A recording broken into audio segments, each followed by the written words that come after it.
Welcome, everybody. Welcome to another episode of the Winning Momentum Podcast with your host. That's me, Scott Sinclair. Hope everybody's having a good morning. Listen, I am recording this on a Sunday evening, so Sunday, September the 18th. And tomorrow is Queen Elizabeth II, Queen of United Kingdom. It's her funeral, and the podcast is being released Tuesday morning, as it typically is, on 5 a.m. Eastern. And so, bottom line is I'm recording this before the funeral, but you will be listening to it after the funeral. I'm traveling tomorrow. Often I would record these on the Monday before the Tuesday release, but I wanted to get this out the door here. So here we are on a Sunday evening recording this show for you.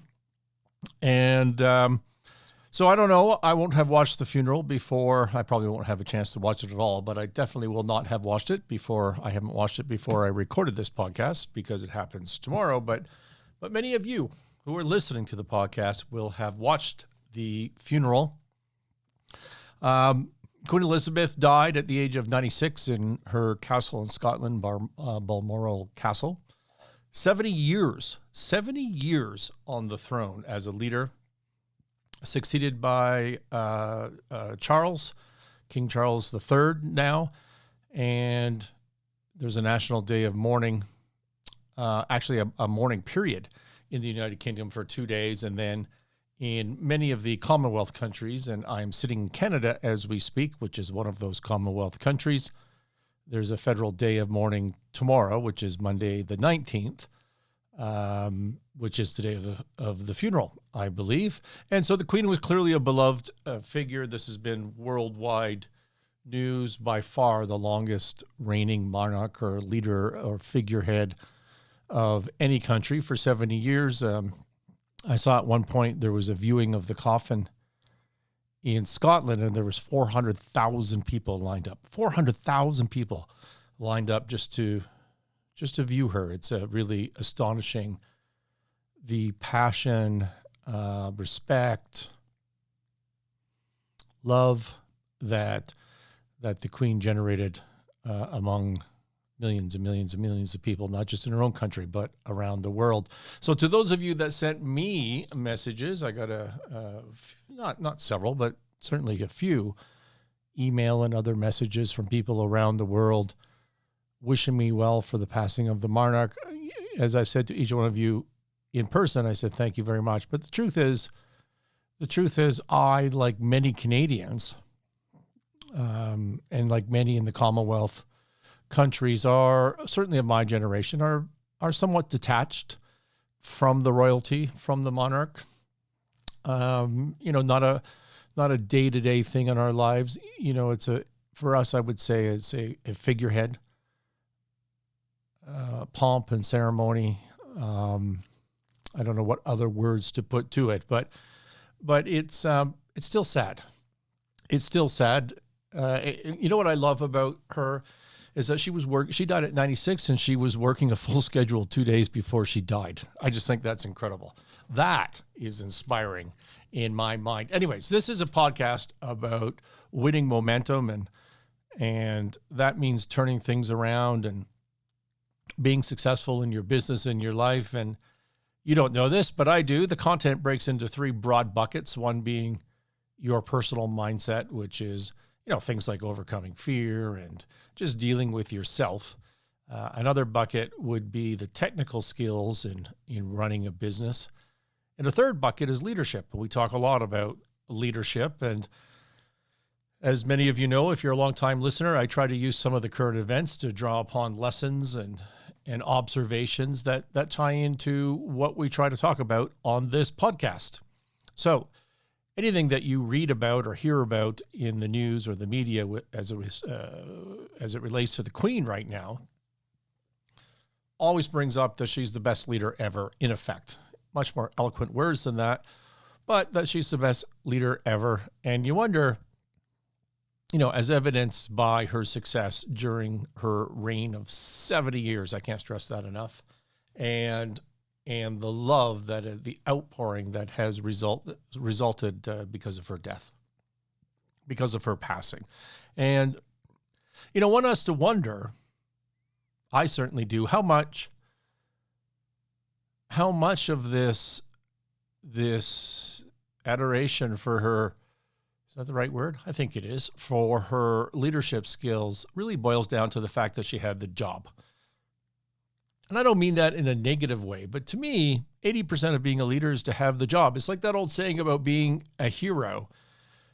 A hero is an ordinary person in an extraordinary circumstance, right? Someone who just steps up and does what needs to be done in this extraordinary circumstance.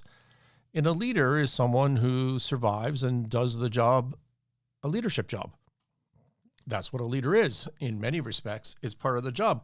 How many U.S. presidents do you know that is not that you would say this person's not a leader? They're all leaders. Now, you may hate their leadership. You may hate what they stand for. You may think that Biden is the worst president ever and is driving the country off a cliff.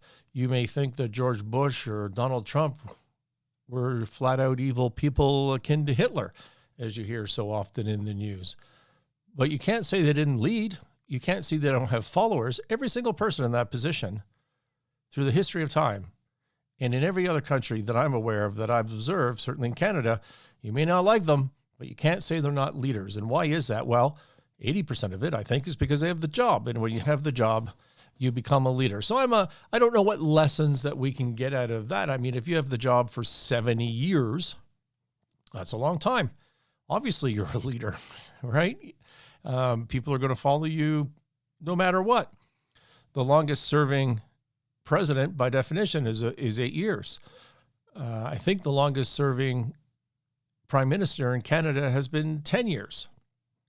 And so 70 years is a really, those are my frames of reference. That's why I dropped those. But, 70 years is a really, really long time. So what did the Queen herself say about leadership during her speech in the United Nations General Assembly in 2010?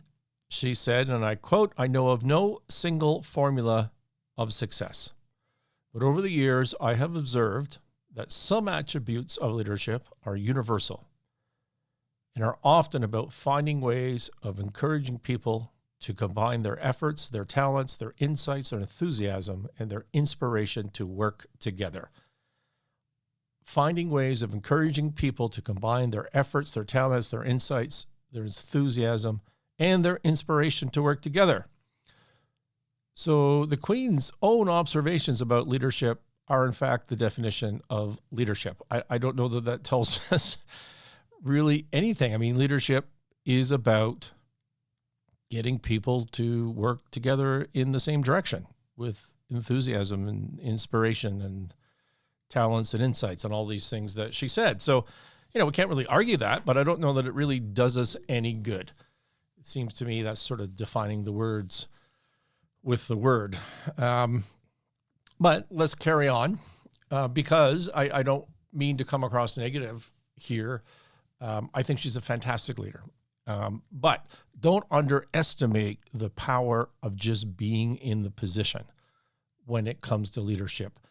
That goes a long way. All right. So if you research on the internet, like I did today, the Queen leadership skills, you're going to find a million articles right now in every business magazine and every leadership magazine and every online related journal and media. You're going to see articles that say things like 5 leadership lessons from Queen Elizabeth, 20 leadership lessons from Queen Elizabeth, 7 leadership, and every one of these lessons is just any word loosely related to leadership that you can think of, okay?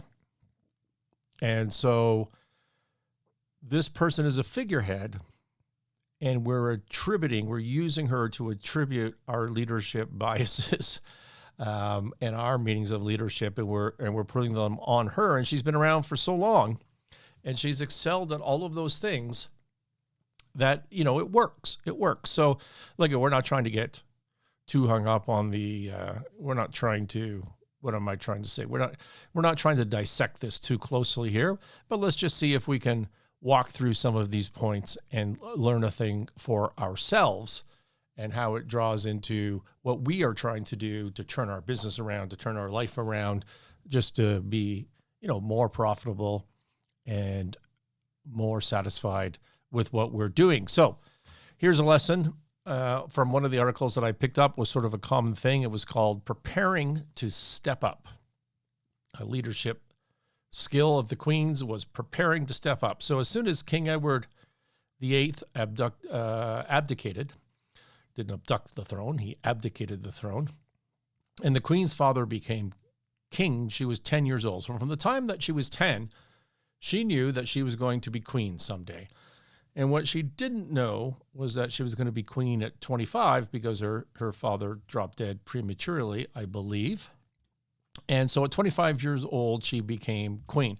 Compared to now our new king, who is 73 years old, right? So Queen Elizabeth became queen at 25 years old. But from 10 years old, she was heir apparent and began preparing for her future role. She was well-versed in ceremony by observing her mother and father, was tutored on the British Constitution, doesn't matter who by. With the encouragement of her first private secretary, she started reading all Foreign Office telegrams, listened to debates in the House of Commons, all before her accession to the throne.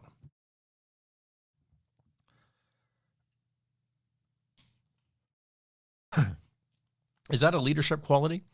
Preparation? This author says, imagine having prepared for your leadership role your whole life. What kind of leader would that make you now if you had been preparing your entire life? What could you do now to help you prepare for the next leadership role? Okay, so those are good questions. But you don't know from the time you're 10 that you're going to be the leader of whatever you're leading right now. You don't know that. She knew that. She knew she was going to be queen someday. She didn't know if it was going to be at 11 years old or 73 years old, like her current son. But she knew she was going to be queen, and she knew that she had a purpose and she had one thing to prepare for. And so this idea that you need to prepare yourselves to step up, I think is good in some sense, but step up to what? I think more likely a hero, as I said, is an ordinary person in an extraordinary circumstance. What you should be is prepared to step up at all. Okay, just prepared, because life, one thing we know for sure is life is going to throw shit at you, and you need to deal with the things that are thrust upon you. Now, how can you prepare and practice for that now? Well, you could prepare and practice by learning different skills, by building your talent stack, which we've talked about before on this channel, and we'll talk about it more, by being educated, by leading in other ways, okay, by listening to content, listening to things like this show and many like it. And she, you don't know where you're going to end up like she did, and you don't know what you're going to be leading. But you can train, you can learn, you can be more curious, you can accept responsibility, you could say yes to things. I did a spot on that on a show the other day, that we're always given advice that the best deals we've ever done are the ones that we said no to. That to succeed and to be a great success in life, we need to focus. We need to say no to things that are outside of our focus. But what people don't tell you is that you also have to say yes, because one thing I can guarantee you is that 100% of your success will come from something you said yes to. 100% will come from something you said yes to. It's true that your best deals might be things that you said no to, but if you don't say yes, if you don't accept responsibility and start working, you're never going to get anywhere. So that was the first point. Second point, having a clear purpose. Well, now we get into the heart of the matter as far as I'm concerned. The Queen's role as monarch requires her to be deeply involved in the life of the nation through her wide-ranging constitutional and representational duties. She acts as a focus for national identity, unity, pride, gives a sense of stability and continuity, and officially recognizes success and excellence. Perhaps her unwavering sense of duty and devotion to a life of service is the true hallmark of her long reign. Besides the roles and responsibilities of your leadership role, how would you define your clear purpose as a leader? To what extent does your clear purpose guide your behaviors and actions? I talk about this a lot on the Winning Momentum podcast and our predecessor show, Martinis with Scott. You know, the essence of what makes humans happy, what makes us fulfilled, how do we build teams in a business environment? And it always comes down to the most important thing, which is that humans need an aim. Organizations need an aim. They need a purpose. And it doesn't really matter what that aim is. If you just choose to aim for something, by definition, that aim has value to you. It has value, okay? And what we need as humans is we need to have an aim, any aim at all, that we're willing to strive and deal with uncertainties and difficulties, and to strive and then to progress towards that aim. And by definition, if aim is something valuable, when you progress, when you overcome hurdles, you are becoming more valuable because you're getting closer to your aim. And that's what makes us all tick. Okay. It's not the consumption of something. It's not a flirting dopamine hit from this, that, or the other thing. That's fleeting happiness, a cheap thrill. Okay. What makes you happy and what makes you work, what makes you fulfilled in substance is this idea that you have a purpose, you have an aim, and that you strive and progress towards that aim, and therefore you become more valuable, okay? Not to me, to yourself. You become more valuable. That's the essence of fulfillment. And again, it doesn't matter what that aim is. If you pick an aim, if you pick something, you put your head down, you work your butt off at that, give yourself 6 months. If you're a dead-end job, you hate that job, work your ass off at that for 6 months and see what happens. And what will happen is you'll be rewarded, more than likely, either at the organization you're at, externally somebody else will notice, internally you'll feel more confidence. Something is positive is going to happen. Nothing negative is going to happen by doing that. Something very positive will happen. And one of the things that will happen is eventually you'll find a new aim. And again, if what you're aiming at, if what your purpose is by definition value, and you find a new one, that means it has more value than what you were doing. And then you're going to start working towards the thing with more value. Repeat, work your butt off, see what happens, okay? And just keep going from there. So this whole idea that you need to sit around and find your passion and all that sort of nonsense, that doesn't work, okay? This is about having an aim, having a purpose. And once you have done that, as they say, you can overcome any what with the right why. Okay, if you have purpose, you can overcome anything. Doesn't matter what it is.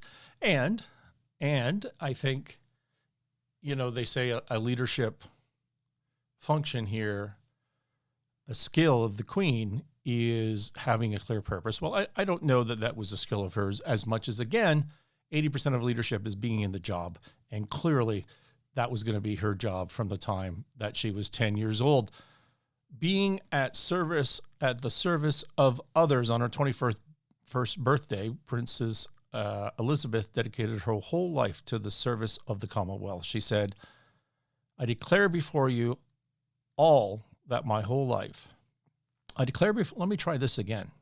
I declare before you all that my whole life, whether it be long or short, shall be devoted to your service. In her coronation, which I'm guessing was 4 years later, she pledged, throughout all of my life, with all of my heart, I shall strive to be worthy of your trust. This philosophy of servant leadership, which she adopted early on in her royal career, may be the secret to her longevity. Well, I don't know about that, but as a leader, what acts of service could you offer your colleagues? What could you do today to help them out? How could you establish greater levels of trust? This is the concept of you as a leader, if you happen to be in that position. And it doesn't matter if you're the leader, the CEO of a Fortune 50 company, or you're the supervisor of 3 people in the shipping receiving department of wherever you work. if you're responsible for people, if you're part of a team, your job is to serve. Your job is to add value to someone else, to your employees, to your coworkers, to your external stakeholders like your customers. I think an important lesson for leadership is to remember that your job as CEO is to serve your employees, not the other way around. The other way around is manipulative. It's short-term, and it's not going to last. It will last for a little while if you're good at it, if you're authoritarian. But real leaders, the most successful of the leaders, think of themselves as getting there to help their employees achieve their goal and making sure that their goals are aligned with the corporate goals, which are aligned with the corporate values. Right? Your job is to help your employees achieve their goals and to make sure that the employee goals are aligned with the corporate goals, which are aligned with the corporate values. That's what your job is. Okay, and that is this idea of adding value to someone else when you are a leader. Leading by example. From her time spent as a mechanic and driver in the war effort to the sheer volume of engagement she had continued to undertake in her very senior years, the Queen has constantly demonstrated her commitment and her willingness to work hard. This comes back to the thing that I love best. As I told you, that she was working a full schedule 2 days before her death at 96 years old. I would love to do that. We'll see how I do. Even in her time of grief, she sat alone in the cathedral at her husband's funeral, doing the right thing during the coronavirus crisis and setting an example for the nation. The Duke of Cambridge said of his grandmother, "I think I speak for my generation when I say the example and continuity proved by the Queen is not only very rare among leaders, but also a great source of pride and reassurance." You can tell from that quote that this whole idea of continuity, comfort, pride comes again from her being in the job, just from being in the job 70 years. There's your continuity and comfort, right? That things aren't changing. People are very uneasy with change because it brings risk. But I think the more important thing here about the leading by example, something that you and I can take away tangible out of this, is living to her values, living to purpose, her commitment to serve, and that she just kept working, that she just got every day, no matter what, and worked. And to me, that's just amazing. I am very inspired by that. You know, you need values when I talk about making sure that an employee's goals are met that are tied to the corporate goals, that are tied to values. To start this all off, you need values. If you're going to dedicate yourself to something, you have to be able to define those values. And aim is, by definition, value. What are those values, right? I've talked to you about one of the companies that I own, a couple of the companies that I own. I won't drop their names on this particular episode. I have in the past. I will in the future. But we set out 3 values, and those values that I'm thinking of right now are teamwork, which includes openness and honesty inside and outside the organization, perfect delivery, and perfect quality, okay? And, you know, on perfect delivery, for example, we don't ever expect to achieve perfection on delivery or quality, but we do expect to strive towards that at all times and to let those values drive our decisions. And when you have the values that everybody understands, you know, you can be accountable to those values and to yourself and to your teammates. And you without values, you can't be accountable, because what are you being held accountable to, right? So if you have a situation, I've just did a podcast with a John Robertson that'll be released a week from now, I believe. A terrific interview. You're really going to like this guy. And we talked a lot about values and accountability. And we talked about an example. Say you're running a business and you have a rogue employee or someone who's a star but isn't adhering with the values. And you're terrified to let this person go, right? Because of the damage that it's going to do to your business. Well, it's going to be if you let people skate on your values, it's going to destroy the culture of the entire organization. And we just let somebody go in one of my businesses over exactly that. We had a person who was really terrific at their production job, didn't fit with the values. Repeatedly talked to them, hoped to keep them, didn't work. That person is gone. All right. So what was that point? That was leading by example. Be curious.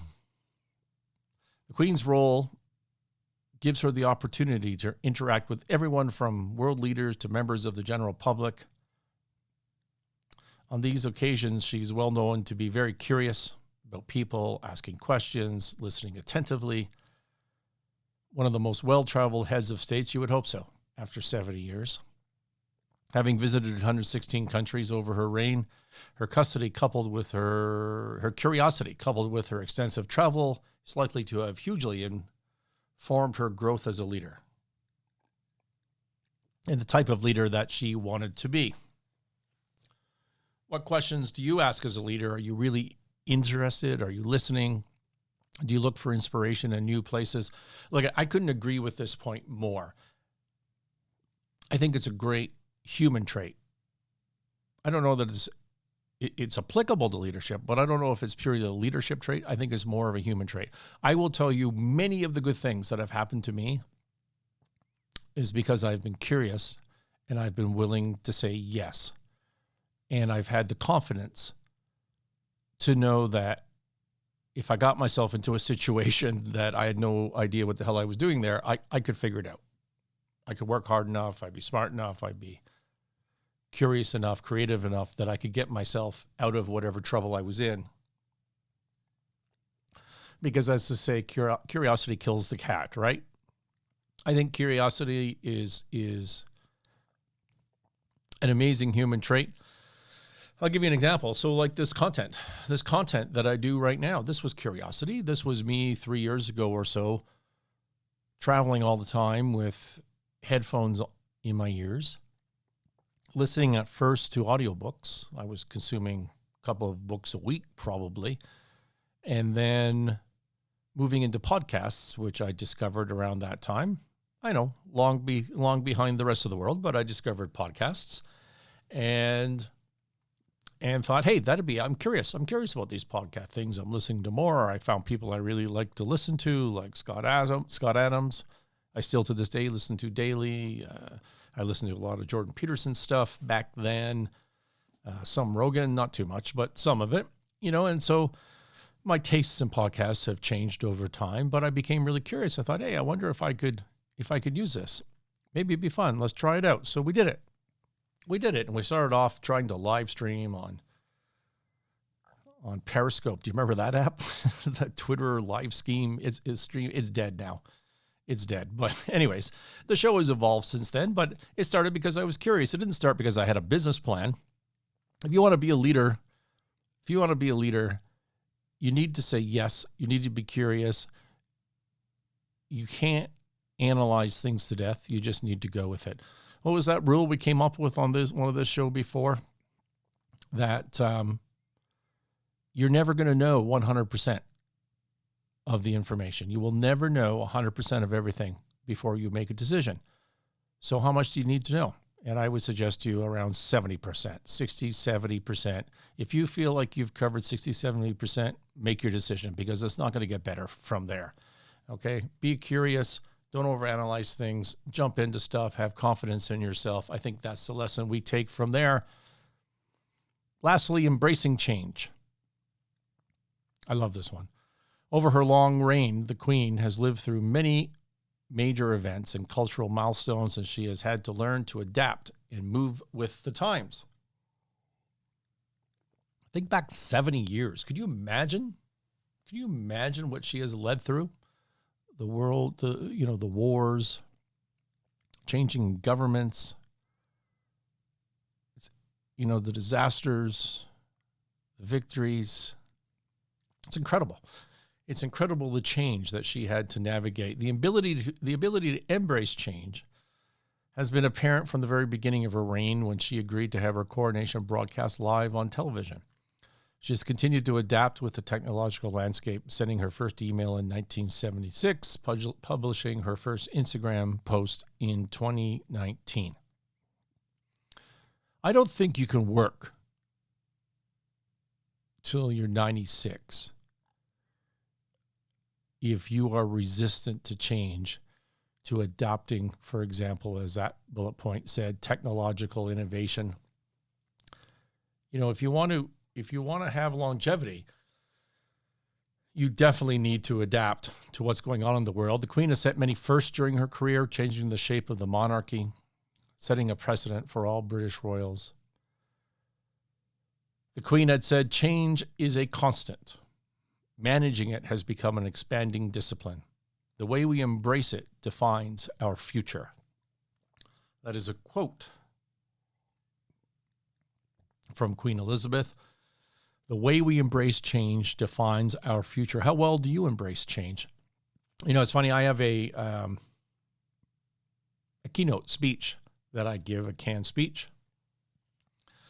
And the topic is 3 action items to immediately improve your business. And the very first of those action items is, wait for it, embrace change. I won't go through the details. We've done it on this show before. We'll do it again. But the bottom line is, as a leader, you need to embrace change. I don't mean it just in the way that was described about Queen Elizabeth here, you know, over the course of her 70-year reign, that technology changed, communication tools changed. I don't mean just that. I mean, everything's changing all the times in ways that you can't even see.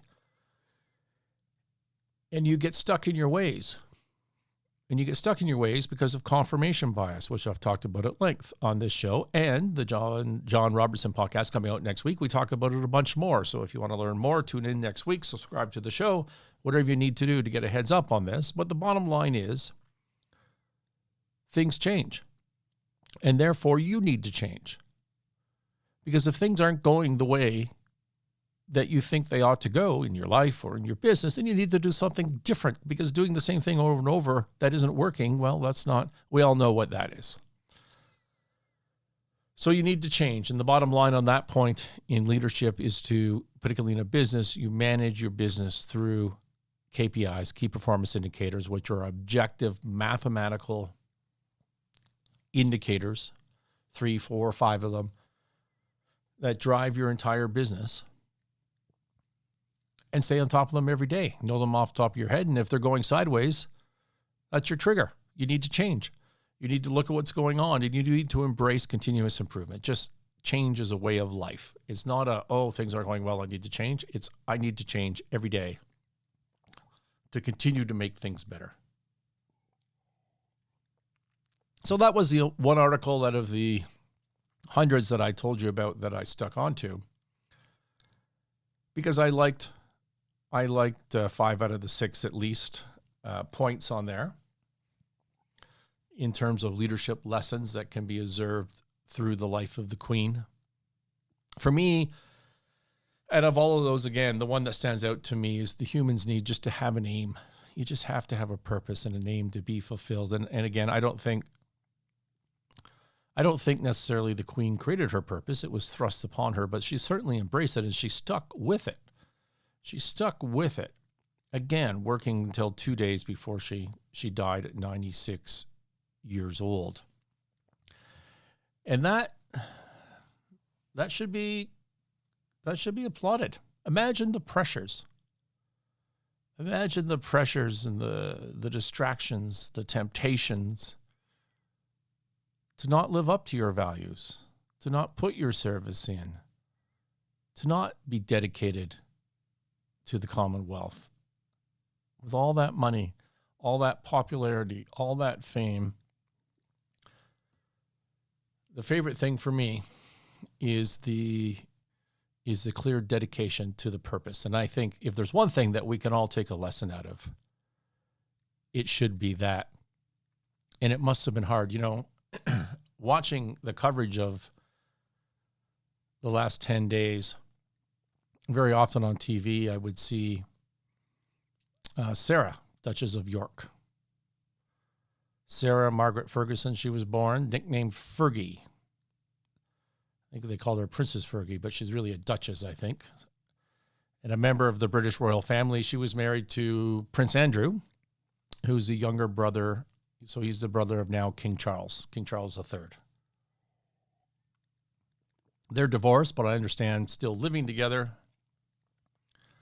2 daughters, Princesses Beatrice and Eugenie. And so I saw her on TV, and it reminded me of a story when I was in probably my late 30s, so a long time ago now. And I don't remember why or what, but I was in Verbier, Switzerland. So for those of you that don't know Verbier is a very upscale, posh Swiss ski resort. And there's nothing cheap going on in that town. It's a very expensive place, ski town. Wonderful. I've been there many times. Wonderful summer place as well. But this was a winter time, and I believe I was skiing. And for whatever reason, I was holding a dinner. So I was the host. It was my dinner. And as I recall, I had maybe 10, 12 people at my dinner table in this very Swiss small restaurant with,